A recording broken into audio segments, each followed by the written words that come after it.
way from Bots. She's an award-winning poet. She won an award for Best Performance by an International Poet. No doubt. In 2010 at the Farrago London Poetry Festival. No doubt. Yeah. No doubt. And she's here right now with you. Yo, put your hands together for Andreattah. AKA Drea. No Make doubt. some noise.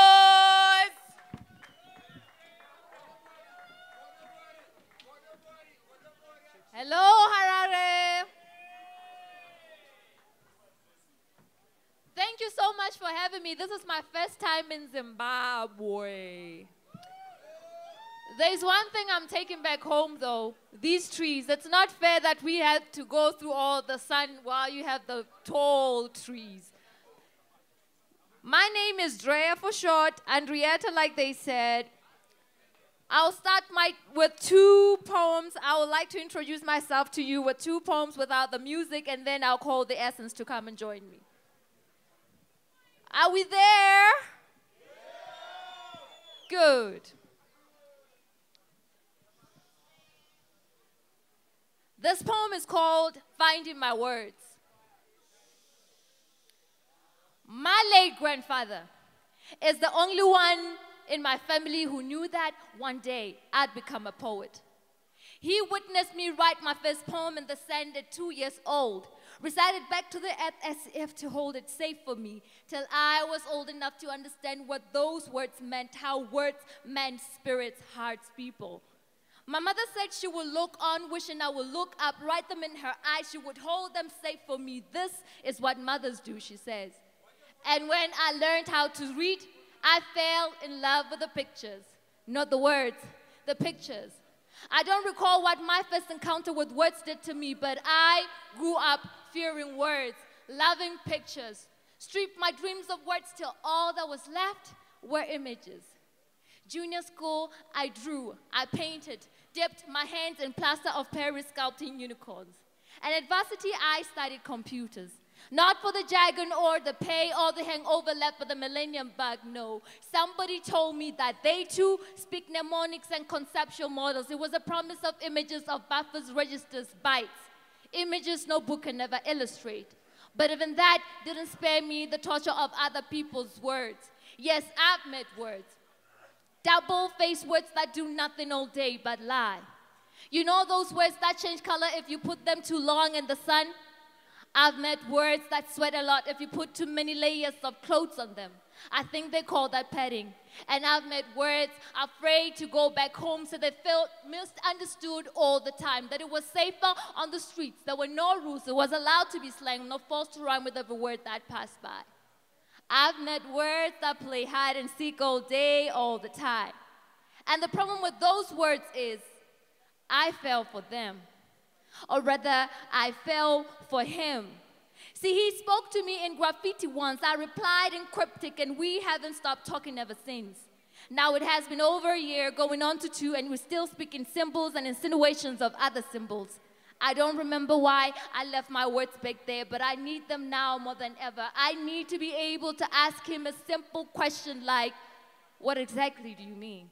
So the other day, I packed my bags, went back to that spot where I left my first words, but discovered that my words have been through too many foster homes, and still they look for me. They heard that I dumped them for the pictures with no forwarding address or an explanation why. So if you ever come across my words, please tell them that I search for them daily. That each new morn I play Scrabble with the clouds in the sky, hoping to come up with something that looks like them. Tell them I've listened to too many songs, wrote too many poems, hoping to call off my search. But more than anything, tell them that I need them for myself. For it was early October when he shot me up into the sky like a bullet. And here I am, still standing next to the sun, saying as many prayers as the sun rays, not to pass time, but to keep my mind. And still I wonder whether he sent me out here to shine like the sun or to burn. Either way, I need to know. So please help me find my words. Thank you.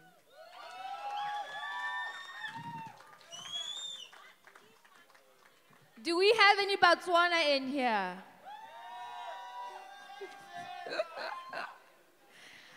Zim people, you like being from Botswana? Huh? Oh, my people, for real. Okay, this one is for Botswana. It's called Calling Back Home. I know of a woman who smiles at the paths of those who are lost. See, Botswana is the kind of woman who wears her diamonds as dimples, cows as a necklace, so wherever she goes, she always gets, girl, where did you get those from? She walks gracefully, living Setswana folk songs in her footprints, making sure that my generation will always trace them back to her. But some complain of the heat, forgetting that it is this heat that is her spirit, her way of saying to the rest of the world, you cannot deny my existence. And wildlife play at her feet, painting pictures that exude the beauty of life. She is a good mother, always making sure her children are fed. They have been known to get curious at times, go over the neighbor's house and see what they had for lunch. But it is her dinawa morodu delele zengwe that brings them back home. They always come back home. See, I once left her too, but only for a little while. Found myself across borders in a foreign land, but my heart and my thoughts still with her. And when I missed her, I would write her letters on Joburg skies. She told Joburg to look after me, said, don't burn too bright and hurt my baby's eyes. And I behaved. When I remembered how Mama sold some of her diamonds so I could have a good education. And like a good child, I listened. Listened to Joburg tell me stories about her struggles, show me scars that she bought for her children, told me that Mama hid her children under her skirt so they wouldn't get to them. She is a good mother, and this is why every one of us always come back home. We come back home. We come back to truth. We always come back home. Thank you. Now I'm going to call the Essence to come and join me with the music.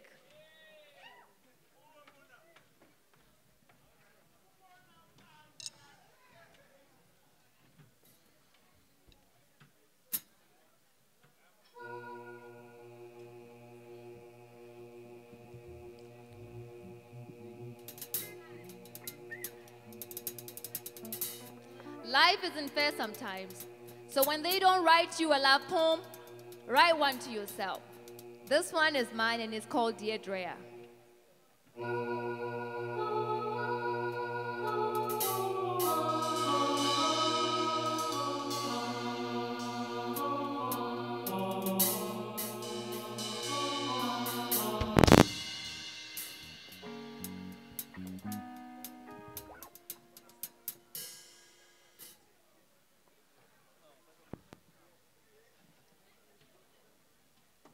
Let's do this.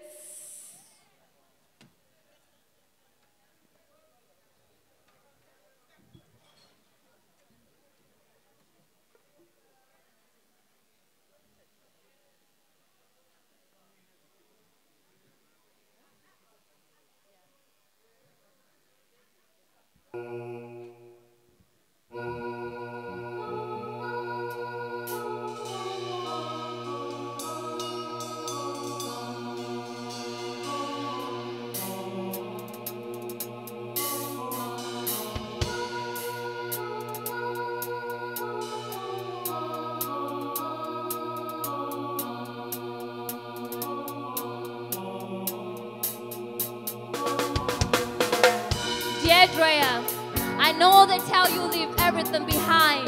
Leave him, leave her, leave them. Those who never understood you to be child born of light, made child. Sweet as the smell of a rare winter flower with its bloom inclined towards the sky. A reminder to you, the sky will always cast your fears. Do not forget to breathe, child. Dear Drea, I know they tell you leave everything behind, but they don't teach you how to carry yourself in your spirit always. So you spend time carrying books for your mind, carrying hurt for your friends, carrying bags big enough to store past baggage, heavy enough to break your bag. Now keep on learning to fly. It's never too late to launch to the sky. Keep on smiling, child. The universe needs to know your dimples were never imagined. Your laughter is real. Keep on learning to fly. Keep on learning to fly. Keep on learning to fly.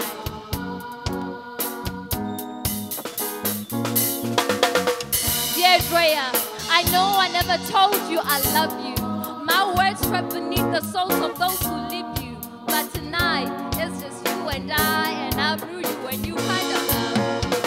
This is for you, child. God kissed beauty that gave lavender its smell. Heart soft as petals, so you love easily with laughter around your nights. And treat you land as a baby. Keep on learning to fly. It's never too late to launch to the sky. Keep on smiling, child. The universe needs to know your dimples were never imagined. Your laughter is real. Keep on learning to fly. Keep on learning to fly. Keep on learning to fly. Keep on learning to fly. Dear Drea, why do you exhaust your heart? Loving those who don't deserve you. Still you call them beautiful neck pieces, hoping they change, hoping they stay.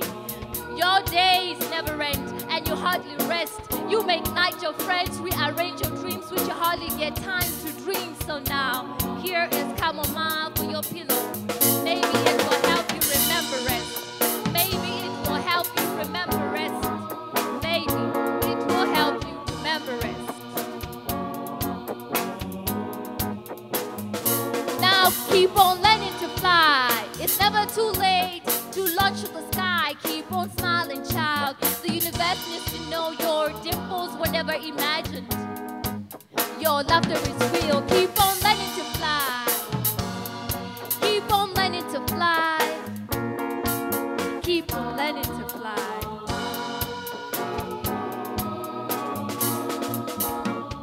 Dear Drea, I know I never told you I love you. My words trap beneath the souls of those who leave you. But tonight it's just you and I brew you a new kind of love. This is for you, child. God kissed beauty that gave lavender its smell. Heart soft as petals, so you love easily. You with laughter around your nights and treat you land as a baby. Keep on learning to fly. Keep on learning to fly. Keep on learning to fly. Dear Drea.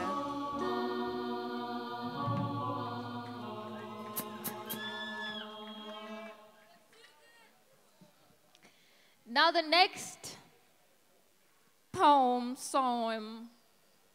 and a song. This one is called Poems on Protest and goes out to all you guys who have poems hidden in your back pockets, not willing to share them. So I figured if poems were going to go on a protest, what would they say? And here is what I thought they would say. It's called Poems on Protest.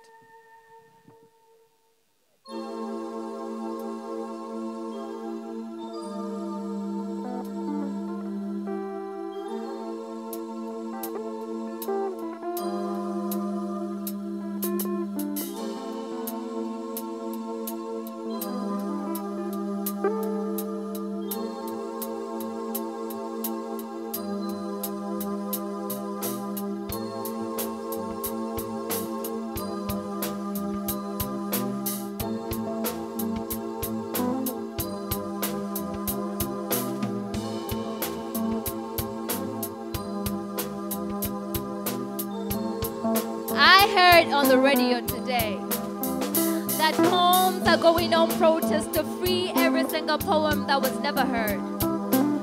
Poems will remain unfinished when the revolution still depends on them. Poems written by introverted people who refuse to take them to the masses. Poems hidden in scrapbooks and eventually forgotten. Poems disguised as journalism, imprisoned in the editor's column when all they ever wanted was to make this microphone a legitimate home. Poems sang by rock stars over guitar riffs during Woodstock 1969. Poems painted by artists with hues of red, screaming for attention with hopes that you and I would stop and listen. Poems that make love between the beats, the deep the last man to leave the club. Poems written on the fingers of every DJ who write his poems on the grooves of a favorite vinyl. Poems written by MCs who quit after realizing theirs was a calling greater than the battle, the beat, or the fling. Poems written by a stripper on the pole, narrating sad stories that go back to her painful childhood. Poems written by orphans at an orphanage and only recited when Bill or Belinda caught by for tea. Poems from the graveyard written by murder victims whose cases were never solved. My people's poems. Kalanga poems still afraid to come down south, well, in case someone says, here they go again. And I won't forget your poem. The poem residing in your head. The unrehearsed collabo that happens when you drop your silent lines after mine. See, all of these poems will gather around the fire and decide that poetry doesn't belong to no one. It doesn't belong to the poetry lecturer who shames anyone who doesn't use his favorite vocab. It doesn't belong to today's slam poet or the deaf poet. It doesn't belong to your favorite poet. See, poetry was planted on the earth, and every time a poet dies, the poetic seed finds fertile soil. An evangelist is born to spread the word. Can you say word?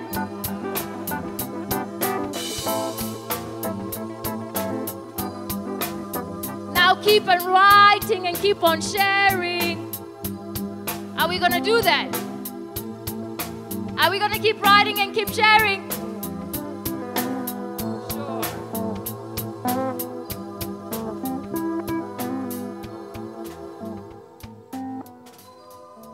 Well, I shared it earlier in the conference. I shared that having a 9-to-5 and being a poet is a challenge for me. Sometimes I just dream I could just be a poet in another space where my art is also supported. And this poem called Living is a result of such thinking. Leaving.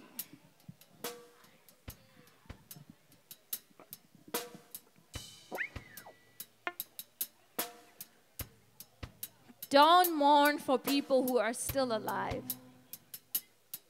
Don't make coffins of the memories. Yet you do. Every time we say goodbye at airports, our feet heavy like those of hostages not given a chance to return to the hearts of those who love them.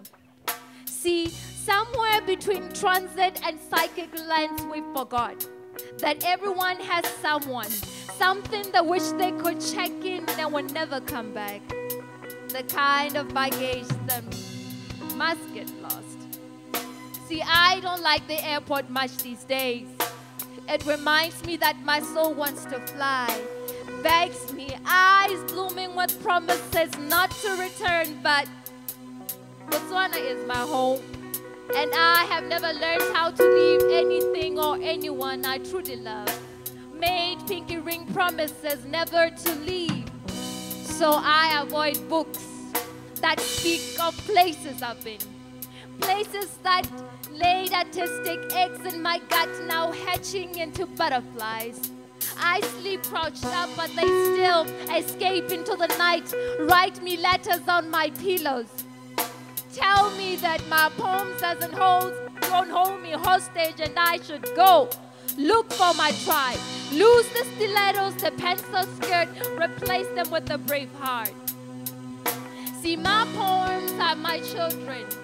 But yet to this day, I still don't know how to build a home for them. So I build incense altars, pray they don't grow up unmothered.